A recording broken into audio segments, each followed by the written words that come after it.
Dnipro to the Far East. Today, food, winter clothing, non-food items, medicine, hygiene kits were offloaded to the Ukraine Red Cross and will reach the hands of those most in need. Indeed, following notification to both parties, a formal process that we and also the International Red Cross are engaged in, 4 convoys in total from the UN have provided critical support to people in some of the cities encircled by war, and affected by ongoing fighting. Several more are planned. So these are initial steps, but it gives us a basis to now expand, taking our efforts up to scale and expanding much more than 1 convoy a day. As the Secretary General and the Under-Secretary General has already said, I want to also join them in expressing my concern over the growing number of reports we receive of human trafficking, sexual violence, exploitation, and abuse in Ukraine and in the region. And as ever, such horrific incidents as we're seeing there overwhelmingly impact displaced women and children more than others. We're bolstering protection and gender-based violence services through agencies to provide specialized care for survivors and through the wealth of civil society organizations in Ukraine. These services are designed, carried out directly in collaboration with and through Ukrainian civil society, including, very particularly, women-led organizations. Madam President, today I'm addressing you from Geneva, having just returned from Moscow overnight. As you know, the Secretary General, as he said, charged me to bring both sides together on humanitarian grounds to explore both specific and sustained ways to reduce humanitarian suffering, including in particular, inter alia, but in particular, the pursuit of a humanitarian ceasefire.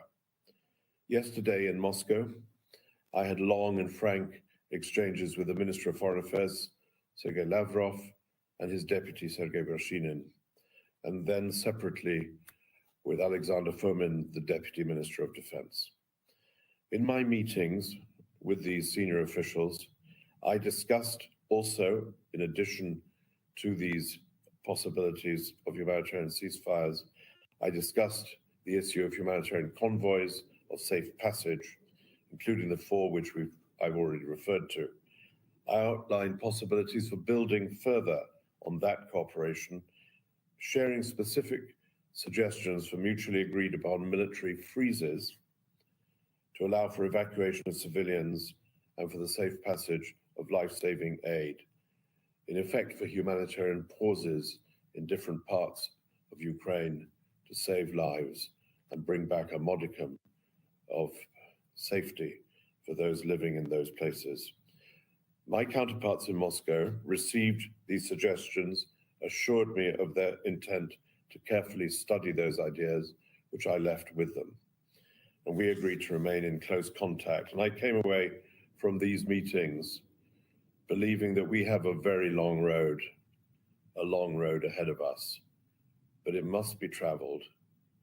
And Madam President, we will travel it.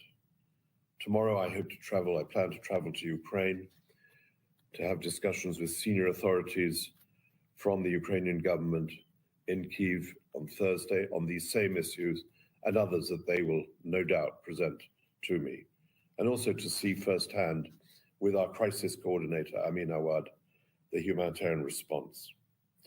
Madam President, thanks to generous donor contributions, many from governments in this chamber, the humanitarian response since February has indeed been scaled up, allowing us to meet the needs of 1.5 million people.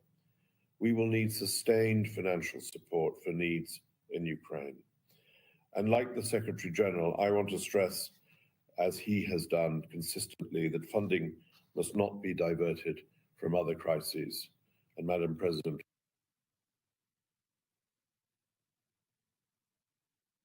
for Afghanistan, that is one example. As you heard from David Beasley last week, conflict, climate shocks, COVID, compounded by the soaring food and fuel costs indicated by the Secretary General, could push another 47 million people globally into severe food insecurity. And so the total number of people around the world who will not know where their next meal comes from could be driven to the astonishing figure of 325 million people around the world. That is by a long distance the highest in our recent history, and well over double what it was 3 years ago. So, Madam President, I close, of course, like others, by reminding the Council of what the Council already knows well. The world cannot afford this war, and neither can the people of Ukraine. And like others, I call on all Council members and member states with influence to support all efforts from whatever part they come from in the pursuit of peace and the alleviation of humanitarian suffering, for the sake of the people of Ukraine, for the sake of those around the world who cannot afford to bear the additional burden this war imposes on them and all of us. We must, as the Secretary General said, silence the guns. Thank you, Madam President. I thank Mr. Griffiths for his briefing. I now give the floor to His Excellency Mr. Volodymyr Zelensky, the President of Ukraine. You have the floor, sir. Thank you very much, dear Madam Chairman, dear Mr. Secretary General, distinguished members of the Security Council, and other members of this meeting. Thank you very much for this opportunity. I'm sure that all the representatives of the United Nations member states will hear me today.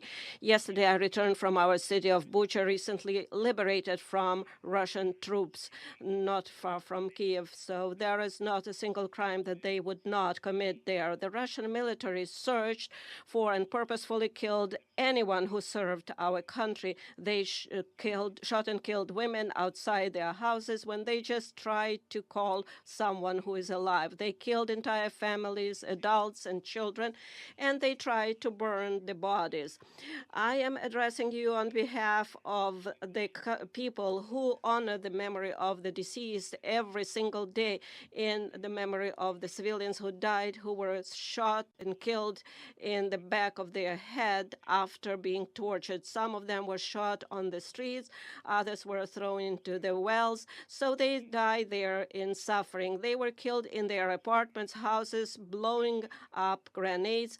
The civilians were crushed by tanks while sitting in their cars in the middle of the road, just for their pleasure.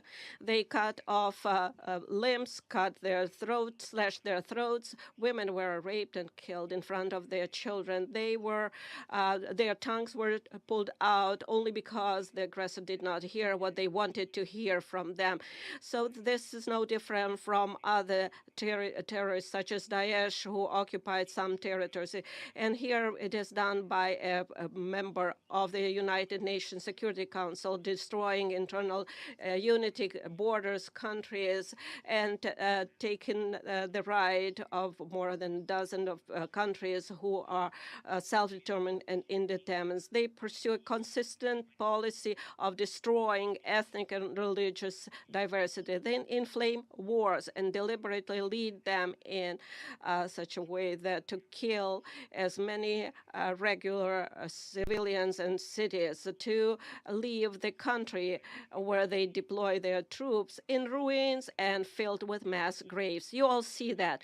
And they support hatred at the level of the state and seek to export it to other countries through their system of propaganda and political corruption. They provoke a global food crisis that could lead to famine in Africa, Asia, and other countries, and will surely end in large-scale political chaos in many countries, and destroying their domestic security. So where is the security that the Security Council needs to guarantee? It's not there, although there is a Security Council.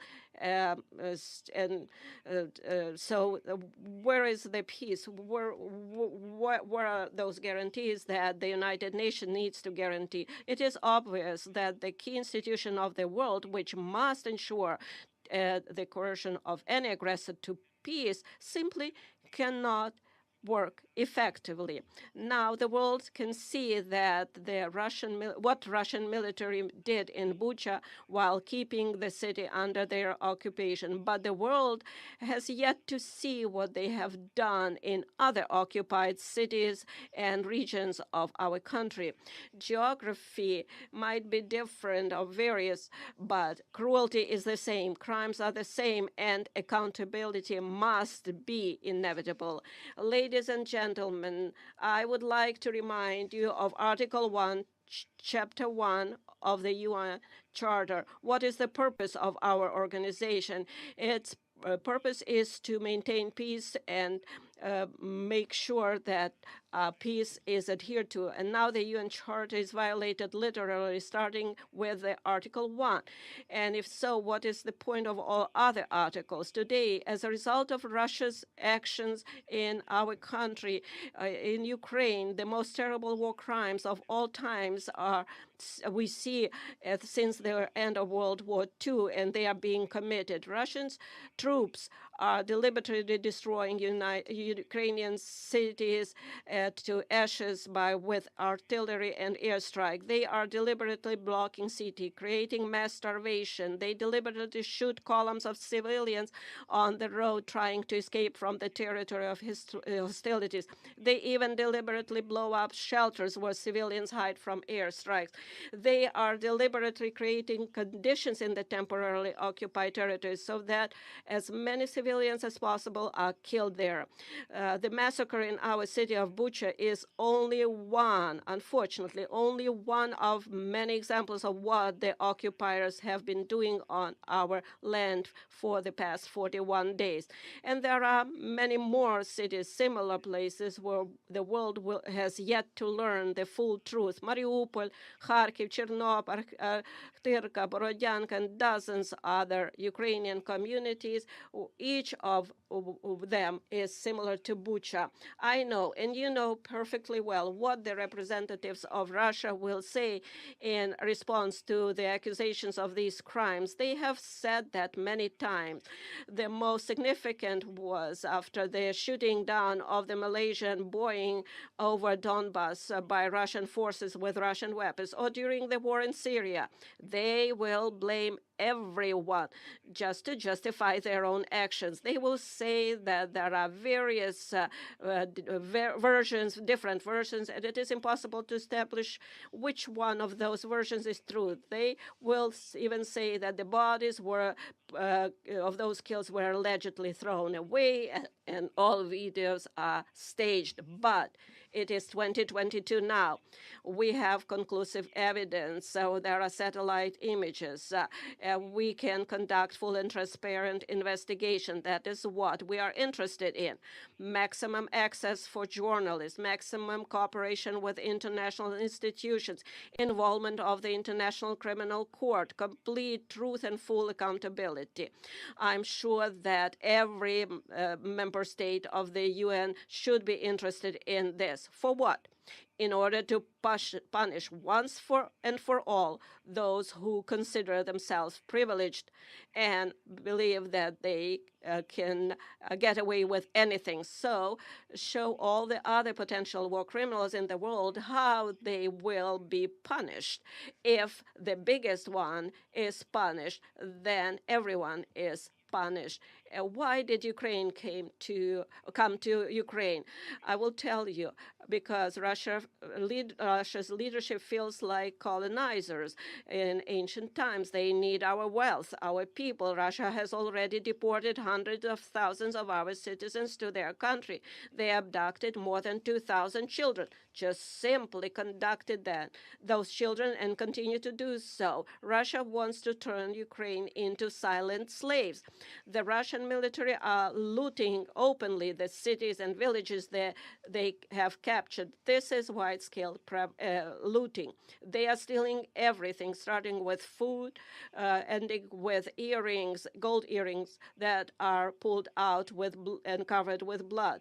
We are dealing with a state that is turning the veto into the UN Security Council into the right to die.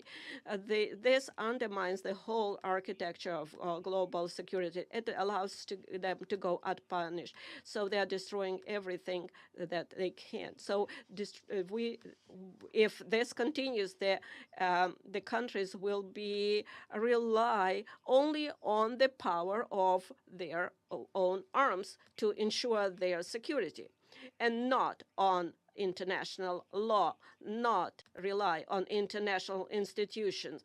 The United Nations can be simply closed. Ladies and gentlemen, are you ready to close the UN? Do you think that the time of international law is gone? If your answer is no, then you need to act immediately. The UN charter must be restored immediately. The UN system must be reformed immediately so that the veto is not the right to die, that there is a fair representation in the Security Council of all regions of the world. The aggressor must be brought to peace immediately. Determination is needed. The massacre from Syria to Somalia, from Afghanistan to Yemen and Libya, that should have been stopped long time ago, to tell you the truth. If tyranny had at least once received such a response to the war it had waged, it would have ceased to exist, and honest peace had been guaranteed after it, and the world would have changed for sure. And then perhaps there would not be war in my country against our people, against Ukrainian people, against our citizens. But the world watched and did not want to see it, either the occupation of Crimea or the war against Georgia or taking the entire Transnistria from Moldova, and how Russia was preparing the basis for other conflicts and wars near their borders. How to stop it? Right away, the Russian military and those who gave them orders must be brought to justice immediately for war crimes in Ukraine. Anyone who has given criminal orders and carried out them by killing our people will be brought before the tribunal, which should be similar to the Nuremberg tribunals. I would like to remind Russian diplomats that a man like von Ribbentrop has not escaped punishment for crimes in World War II. I would also like to remind you that Adolf Eichmann also did not go unpunished. Nobody of them escaped the punishment. But the main thing is today is it's time to transform the system, the United Nations. So therefore, I propose to convene a global conference, and we can do it here in peaceful Kyiv in order to determine how we are going to reform the world security system, how we will rely, how do we establish guarantee of recognition of borders and integrity of states and countries, how we will assert the rule of international law. It is now clear that the goals set in San Francisco in 1945 for the creation of a global security international organization have not been achieved, and it is impossible to achieve them without reforms. Therefore, we must do everything in our power to pass on to the next generation an effective UN with the ability to respond preventively to security challenges and thus guarantee peace, prevent aggression, and force aggressors to peace, have the determination and ability to punish if the principles of peace are violated. There can be no more exceptions or privileges. Everybody must be equal. All participants of international relations, regardless of economic strength, geographical area, and individual ambitions.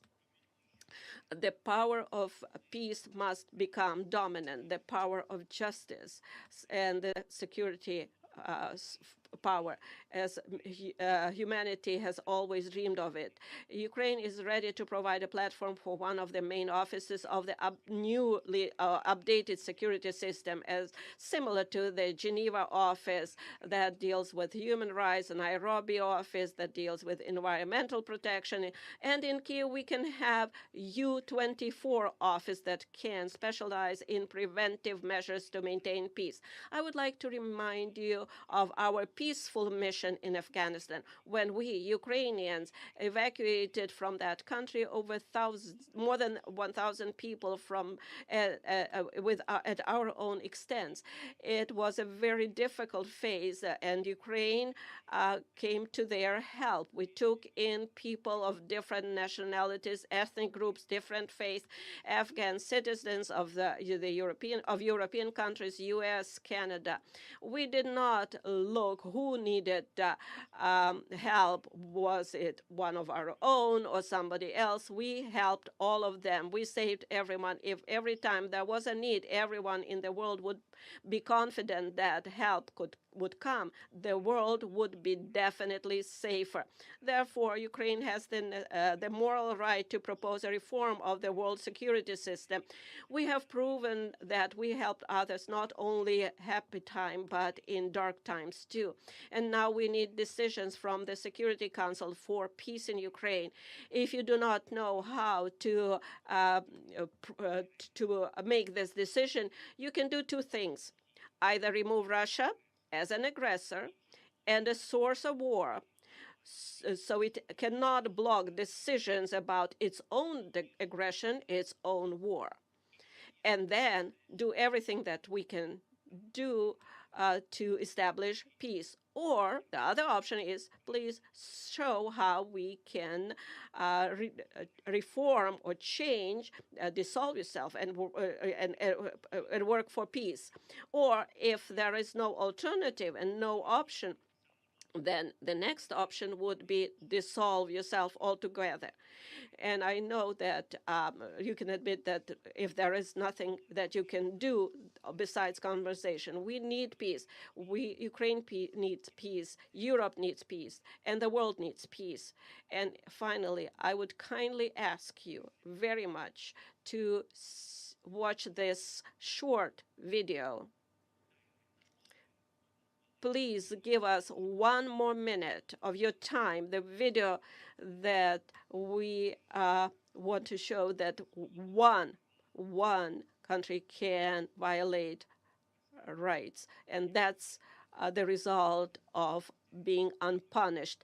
If possible, please watch this video, because it is impossible to get everyone to come to our country and see it with your own eyes. Therefore, I would ask you to watch this video. Thank you very much.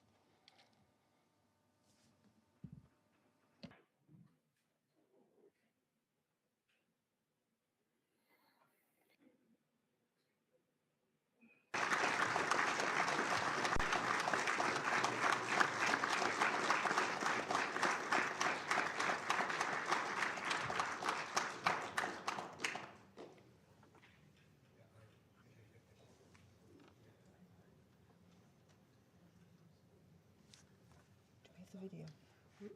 They have the video. They have to.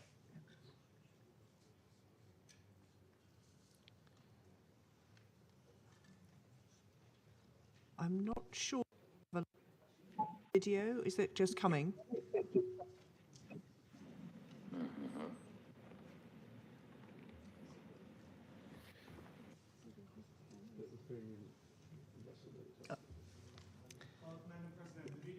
Been uploaded to the technicians of the Security Council. So they have it in their possession. We will. Technically, we don't have the video. I propose that while we sort that out, I thank His Excellency Mr. Zelensky for his compelling and powerful remarks. We will come back to the video when we've sorted out the technical issues around it. And may I say, speaking in my national capacity, may I express appreciation to the President for his leadership in wartime and for the extraordinary fortitude and bravery of the Ukrainian people under this unprovoked and illegal invasion. I resume my function as the President of the Security Council, and while we sort out the technical video, I propose to give the floor to those council members who wish to make statements. And I now give the floor to the representative of the United States. Thank you, Madam President. Let me also start by thanking UAE and Ambassador Nisibeh for her successful presidency during the month of March. Madam President, as you begin your Security Council presidency, I want to thank the United Kingdom for your leadership and for organizing this vital discussion on Ukraine today. I also want to thank the Secretary General for his remarks and the other briefers. And I'd like to extend a warm welcome to President Zelensky. I was so moved by the address he made recently to our Congress, and we are truly honored by his presence here under the circumstances that he and Ukraine face today. Madam President, last night I returned from a trip to Moldova and Romania. I saw with my own eyes the refugee crisis caused by Russia's unconscionable war. I spoke to refugees who indicated to me their desires to return to their home. And we've all seen the images on TV of the bombed out buildings. But what we have not seen is that behind those destroyed buildings are destroyed lives and destroyed families. I met with women and children who had fled Ukraine, who stuffed their lives into backpacks and left the only home they had ever known. And these were sobering conversations. One young woman I spoke to came with her 6-year-old brother who had autism and is struggling with cancer. Their single mother helped them escape to save their lives. But Russia's war has interrupted the care her brother desperately needs. Another woman I spoke to fled with her 8-year-old from Odessa. The father, who they'd left behind, told them there was shelling right next to their apartment that very night. And they very well could have died had they not left. A third woman I met told me that she used to love to travel, but never expected her next trip would be to flee for her life. When I asked her where she was from, she started to say, and then she stopped with tears in her eyes and said, "I'm sorry. I don't know how to say it, whether I live in Kyiv or whether I used to live in Kyiv." She was realizing in the moment just how dramatically her life had changed because of this senseless war. These are 3 stories of more than 10 million people, 6 million internally displaced, 4 million who have left Ukraine altogether, 4 million people who have relied on the big-heartedness of countries like Moldova, Romania, Poland, Slovakia, Hungary, and others across the region and the world to welcome and support all those leaving Ukraine in search of safety. Ukraine's neighbors are bearing the brunt of Europe's most significant refugee crisis since World War II. And I want these countries to know that they have a committed partner in the United States. And that is why the United States announced recently that we are prepared to provide more than $1 billion in new funding toward humanitarian assistance for those affected by Russia's war in Ukraine and its severe impact around the world. And it is why we are welcoming up to 100,000 Ukrainians and others fleeing Russia's aggression to the United States. We will continue to assist humanitarian efforts to help the people of Ukraine and all those fleeing Putin's violence. But as heart-wrenching as the stories are that I heard in Moldova and Romania, there are some stories we will never get to hear. Those of the people we saw in the images out of Bucha. We've all seen the gruesome photos. Lifeless bodies lying in the streets, apparently summarily executed, their hands tied behind their backs. As we work to independently confirm the events depicted in these images, I would remind this council that based on the currently available information, the United States has assessed that members of Russia's forces have committed war crimes in Ukraine. And even before seeing the images from Bucha, President Zelensky, along with others in the region, were reporting that children were being abducted, and we heard him say that today. Also abducted are mayors and doctors, religious leaders, journalists, and all who dare defy Russia's aggression. Some of them, according to credible reports, including by the Mariupol City Council, have been taken to